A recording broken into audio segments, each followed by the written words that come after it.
My name is Azar Vaghefi. I've been a painter all my life, but in 2009 I fell in love with clay and started doing pottery and did a lot of pottery, and from COVID I was in home all the time, so I made a new studio for myself and started doing sculptures.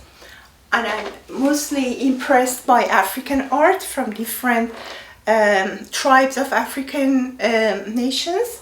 This one shows love and also dependency. And so I have series of cultural African theme like the queen, the king, and also expressionist sculptures. And also I have themed sculptures that represent, like this one is Atlantic. So I want to show the magnificence of the ocean, and I added some shells, and it's just symbolic of symbolizes Atlantic Ocean.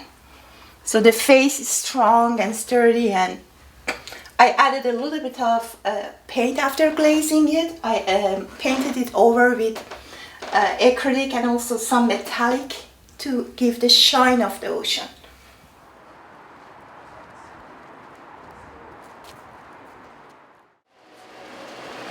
So this one is called Fall, like autumn.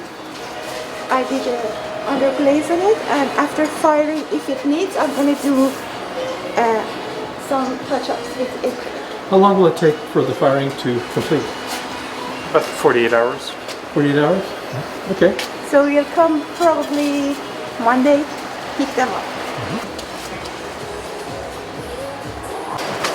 I just punch in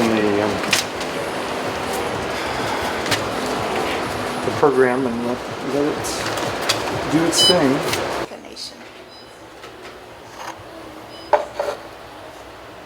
Some of them I do the jewelry myself. Some of them I buy them according to the theme. I choose the jewelry to fit.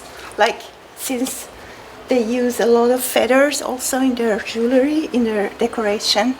This is the red lady. That they are Maasai of Kenya. They use a lot of fabric, red fabric in their clothing.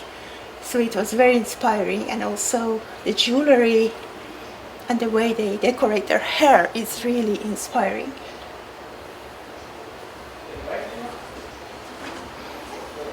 Yeah, so this one is day and night, this sculpture. I also did it on pottery wheel and altered it, made the faces. This is day and night. It's just represented in the feel of contrast between day and night. That one is the warrior in red. Again, it's black clay, high fire black clay, and I did a carve in the clay. I did the underglaze painting and then carved to get that effect.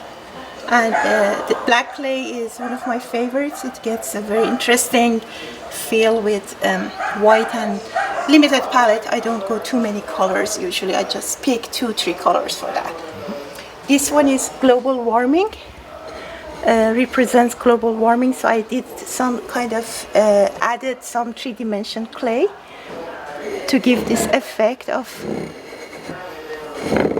showing that the world is just burning down because of the global warming and neglection.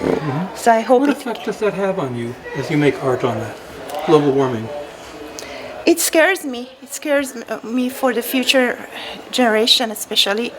Maybe I'm not going to see it, but my grandchild is going to see it. So this is something that horrifies me.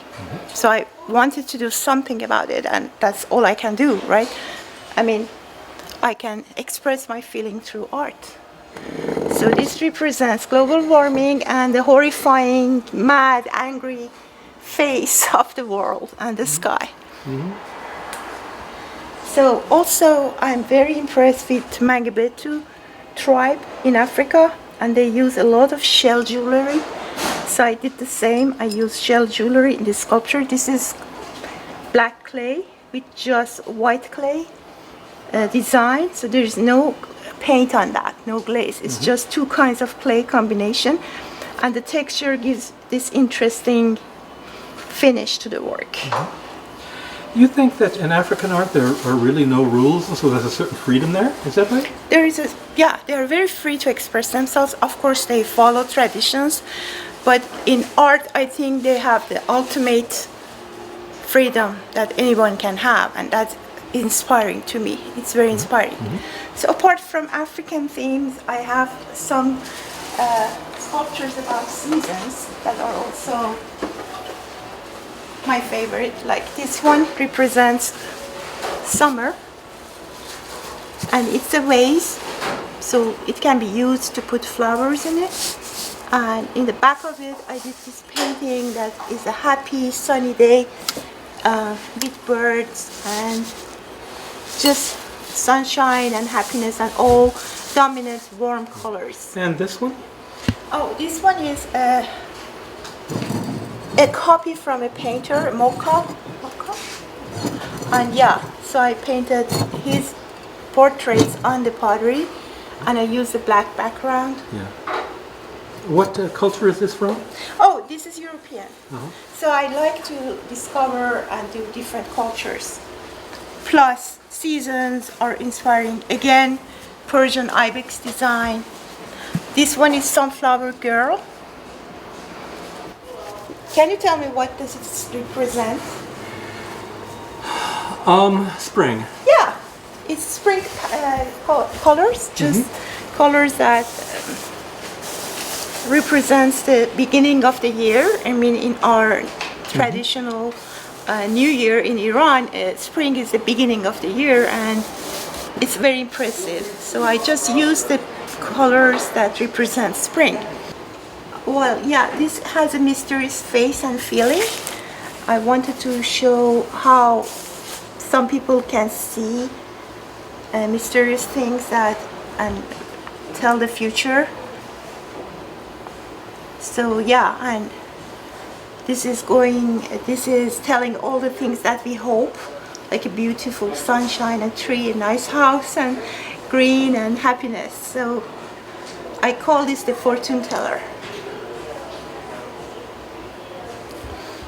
So I love this studio. It's very practical for me. I can fire my things and I can use it to work from time to time. And so I use between here and my own garage and my own studio in the house. I have plenty of opportunities to work, and it's great for me.